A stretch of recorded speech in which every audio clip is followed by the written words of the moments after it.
This is the Global Podcast Network, where executives and professionals connect, share, and inspire. Stay tuned for the conversations that drive success.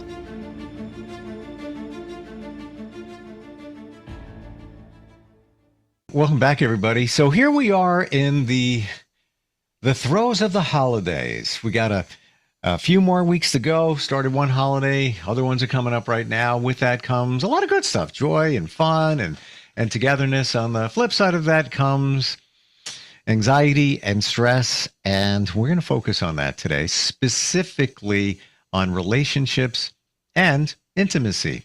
What happens there? Sometimes it just goes out the window because we're busy wrapping presents. Is that okay? Or should we look at that in a different way? Got an expert today. She is a behavioral expert, sex therapist, and has so much insight. Learn so much every time we get together with her. Sandra Pascual is back on the program. How are you doing today? Very fine. Thank you. Thrilled about talking about the holidays. Yeah. And understandably, when we get busy, one of the first things that goes away is the focus on the relationship. But dare I say, is that normal sometimes? Is it okay? Or should we say, I don't care what's going on here. This needs to be a priority, and we make everything work? Well, when I bring this topic to my clients, the first reaction is, what are you talking about? Holidays, family, children, shopping, wrapping presents, decoration, cooking. They're all like, intimacy killers if you think about them. Mm-hmm. So, okay, how do we fit this here? It's like, again, they look at me like, are you crazy kind of thing. So it is absolutely true that during the holidays, most people gather together with their families, stress goes up, and then intimacy goes down. That's kind of, mm-hmm. expected in a way. So I was reading some articles yesterday. Well, and they say like, oh, okay, lower your expectations. Oh, I never like that. It's like that word, lower your expectations. It's like, it seems like, okay, it's never going to happen in a way. So, but maybe again, it's like understanding a little bit better and checking in like, what are the things we can do at least to preserve some degree of intimacy if you want.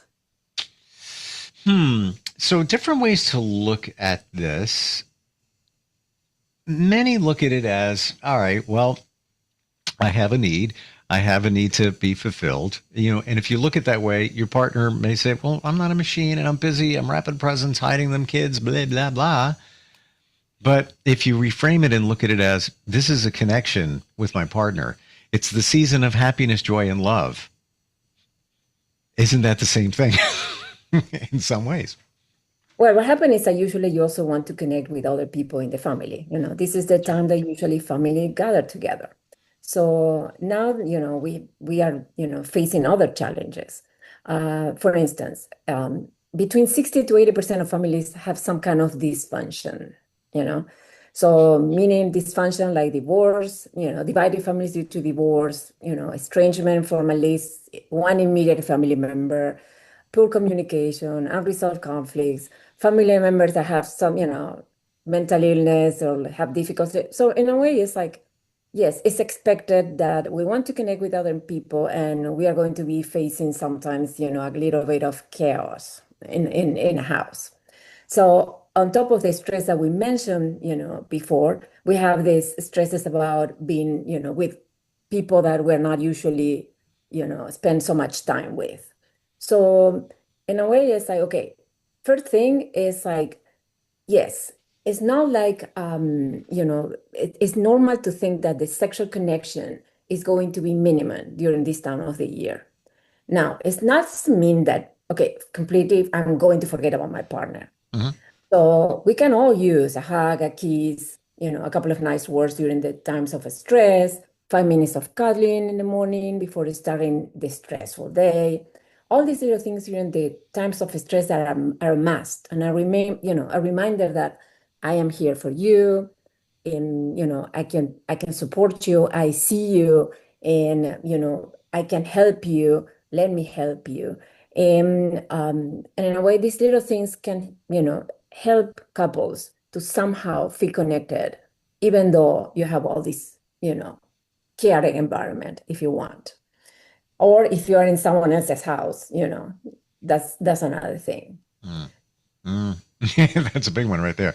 Yeah, you got family visiting. It's going to, put a little damper potentially on things. But should it? There's always a way. Should you make a way? No matter, should this be your intimacy be a priority, even though you're busy and everything? Because what happens? All right, I'll throw that out the window because we got to do this, and then we have to do this, and then we have to do this. What are your thoughts? Well, sometimes your behavior also will mark, the other person's response. If I'm all stressed out, if I'm on edge, if I'm irritated and yelling or like going around again, my partner will run away from me, most probably. If I want some degree of like again connection or intimacy, well, I'm going to be trying to be more patient and going to be the person that can maybe buffer whatever is happening in the house. I'm not going to let people get in under my skin. And, I'm going to try to ignore sharp comments or work with you as a team on different things. So all these, little things that you can do are going to make your partner, admire you more, like feeling more like, pretty much happy around you and even like feeling attracted. Anger is a sex killer, by default in a way. If I encounter, anger or frustration or like irritation around me, I'm not going to want to be around you. And on top of having all this stress around the holidays, if I'm going to have issues with my partner, this is going to grow the stress is going to grow exponentially. And I want to actually run away from you and from everybody if it's possible. Hmm. Well, whether it's the holidays or not, if things are shut down for a little while, lots can happen there. Resentment, anger, frustration, men or women, doesn't matter. And that's where I'm going with this, where you need to make sure that things don't radically change just because it's the holidays. Am I thinking wrong there? No, it's like actually that is a point. The first thing is talk about it. It's not like something that we are not going to talk. Okay, if I don't talk about it, no one is going to bring it up. That's when resentment, starts growing up within, the couple. Now it's like talk before it happens in a way. Talk before they have, all these, things are going to happen. Talk about, in a way, it's not about like, okay, just there will be zero sexual activity until 2026. Yeah. Right. I'm letting you know now the shop is closed. Yeah, that might not be the best way to approach it, Mm. but in a way, it's like acknowledging, okay, the holidays are stressed out. I'm most probably it's going to be chaotic around here. Bear with me, or what are the little things we can do? So it's not like necessarily we're going to be roommates sharing a war zone in a way. We are going to still be in a team, a couple that care about each other. Again, I think you are going to dramatically increase the probabilities of at least having some kind of intimate connection if you have these conversations beforehand. Mm. So let's look at it another way. Holidays are here. There's stress. There's lots going on. Yeah, kids running around. Families visiting. Should you flip this around and now make it fun or an adventure? How to connect with all of that going on? Meet me in the bathroom. Yeah, whatever it may be. Should you intentionally look at it that way? There is definitely opportunity for that. Definitely. If you think about like, we all want that kind of like, playfulness around. Of course, again, it's like how you are behaving during the day is going to make the difference. I don't want a grumpy person around and then, Mm. or if I am, all stressed and grumpy and it's like, meet me in the bathroom, like you say, I was like, what are you talking about? But again, it's like, if I am keeping the peace around. I am helping you. I'm seeing you. Right. That's a different approach. And definitely there is always room for being playful and for, like stealing a moment here or there for that part. For a man, when you're considering this, I have to imagine I'm not the only one thinking this way, where it's almost if your oxygen supply has been cut off. You know what I'm saying? And it's like there's no what's coming next. Are we talking 3 weeks here? Your parents are here for a week and a half. You add it up, and it's like, well, oh, gosh, we haven't talked about it, and now in your mind, oh, what are we doing here? The communication, and I know it's rhetorical. You need to communicate. It's so much more important here. I really believe that is the case, and a lot of times couples don't talk about this stuff. They just kind of feel it out. But you need to be intentional. If it's going to be a couple of weeks because they're here, okay. Can we find a way to have some fun even though they're here? Okay, but we need to talk. Well, also, kind of like being in the moment and Mm. identify exactly what you need in the moment and pay attention to your partner as well. And I don't know, as like I'm a Christmas movie fan. I love Christmas movies. And the other day I was watching one, I don't remember the title, and it was like they had like a safe word that was mistletoe. And when someone said that, it meant like, okay, we need to get out of here or we need a break. Mm. Um, so I kind of love that idea. I always talk about So like, I did this in radio, uh, probably about 8 years ago, and I was working at a station that where we previously we would kind of touch the line, but we didn't go there, and that's how I roll. This station was a little more laid back, so we adopted a word for us and all the listeners, and it meant sex. So anytime we said gardening, that meant sex. So I was like, yeah, I don't know, I was gardening last night. How about you? Yeah, and that's you knew what the word was, and it was almost kind of fun because the audience was in on the you call it a joke, but it really wasn't. So, and anytime we wanted to use that word, even talking about a subject or a topic on air, we would substitute that for gardening. And then people would be listening like, what the heck are they they're talking talking about? about. What is that? So yeah, I agree with you. Having a code word, if you will, kind of makes a kiwi, Yes. whatever the word is. Yes. Yes. Or again, a couple of words that you can, say, or gestures sometimes. So that's, kind of Mm. like a subtle touch that now we are communicating. Again, same team. I understand you. I am here with you. And, if we use certain words, now we know if we are in public, if you have a lot of people around, now we know that, okay, if I say this word, you have to pay attention to that. You Hmm. have to switch the topic in a way. If I don't know, it's like say some words and meaning like, hey, we have to leave this topic. We have to talk about something else. If you are getting to, I don't know, argumentative or something, or if you are getting distant or they're being mean to me. So again, it's like there are ways to communicate without necessarily having a long conversation when you don't have time to that. So again, it's like paying attention to each other and not trying to be again on the same team. It's very difficult, particularly when you have your family of origin around you. You Hmm. become a child again, you become a sister, a brother again.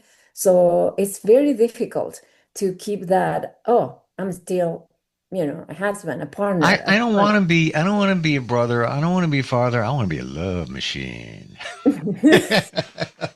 All right, let's go to fundamentals here. And it's not just about the holidays, but also when your partner is expressing that they're tired, they're just, stressed out at this time. And I understand that. So, we have to respect that. But if that comes up more often and now frequency kind of goes away, how do you deal with that? Well, again, there are many couples that this is the main issue for many, many years. So this is not an easy solution. If it's something that is temporary, it has more like a communication kind of thing.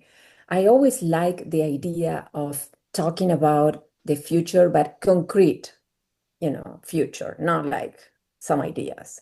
So for instance, talking about the holidays. Well, this period is going to be, bad, and, we're going to be under stress and going to like not pay attention too much about this.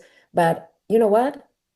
January, we have one entire week that we're going to be alone, or we're going to do this. So now we have something to hope, something to look for in a way.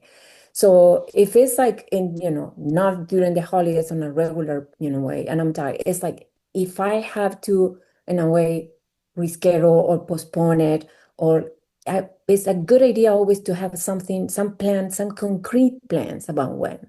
It's not about, well, yeah, next week sometimes, I don't know when, but it's like, it's usually, it's very important for the other person to know that, yes, you are somehow rejecting me right now, but you're not rejecting me, forever. That's what I'm saying.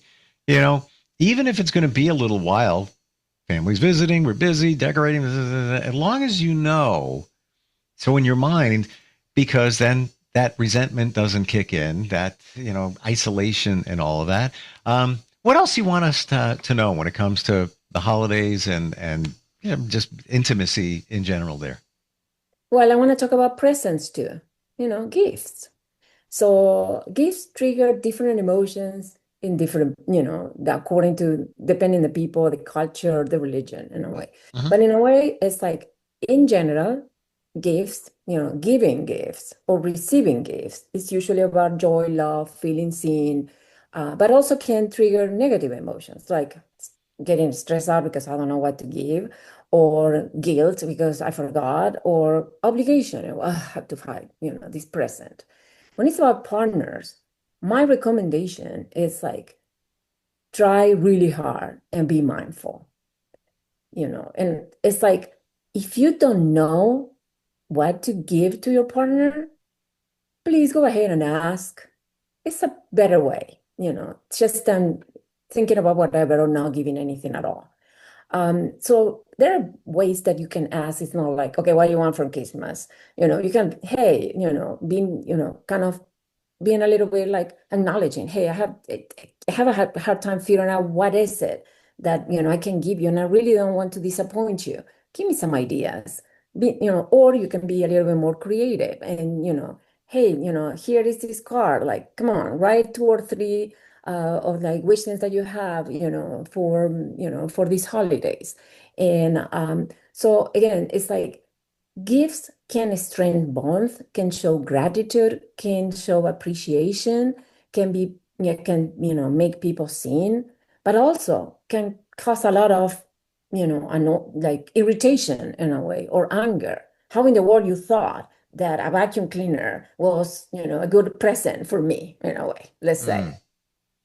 How about what do you think about this rule of thumb where, okay, I don't know what to get you. I'm going to ask you what you want. That could be the big gift, but then buy things that are a little bit smaller that you think the other person would like. Or if you're just being thoughtful, just, come up with things. So there are some surprises there, and you did put some intention and thought into it, but you also got them what they wanted. What do you think about that? Well, again, a gift doesn't need to be expensive. Mhm. It has more value when it's thoughtful, when when you thought about this person, when you know what they like, than if it's expensive. And if it's a little thing, what is the problem? I still thought about you. And again, I saw that you like this. So, you know, actually, if it's not something material, time together, I don't know, get a gift, a gift card for a restaurant, or, the movies, or a theater, or a Well, I ticket. just want to jump in on that point. $25. You can find this on Amazon and other places. A book of dates, and the pages are sealed, and you have to randomly, which one you want? Page 22? No, go to 24. Okay, go on 24. You have no idea. They break it off into categories where it's a colder weather adventure, whether it has something to do with food, but they're all different. And you go to the page and then you rip it open to find out what you're doing, and you have to do it. So just another idea. I have one of those. It's fun. Again, sounds, and if you want to make it a little bit sexy, why not? I'm You sure they have that book too. For sure they do. Yes. If you want to do something like that, why not, in a way? So again, the question is, okay, all these recommendations are going to guarantee you're going to have sex. Well, absolutely not. I'm a therapist. I'm not a magician. I cannot, make this happen necessarily. But I can promise you that, definitely they are going to increase the chances of people, being more connected. And maybe, who knows, maybe you can get like this post-holiday bonus, Mhm. according to your attitude and performance, of course, during the holidays. Why not? Yeah, well, you shouldn't let the holidays get in the way. They can to a point, but there are certain things I feel that need to be prioritized, and you make time or you find a way. And there may be a week or two in there that get in the way, but Yes. it's the holidays. It's understandable. This is just a piece of what you offer to help people connect, move their lives forward, have better sex. How do we connect with you, Sandra? Well, website is Notus, Notus, counseling.com, or send me an email, Sandra@notuscounseling.com. Always great talking with you. Thanks for bringing this topic to the table today. It's one of those things that people don't talk about, but you want to be happy during the holidays, and sometimes a mistletoe is not going to do it for you. You have to put a little more into it. But maybe you can find a sexy Santa. Who knows? Ho, ho, ho. We'll catch up soon, okay? This is the Global Podcast Network, where executives and professionals connect, share, and inspire. Stay tuned for the conversations that drive success.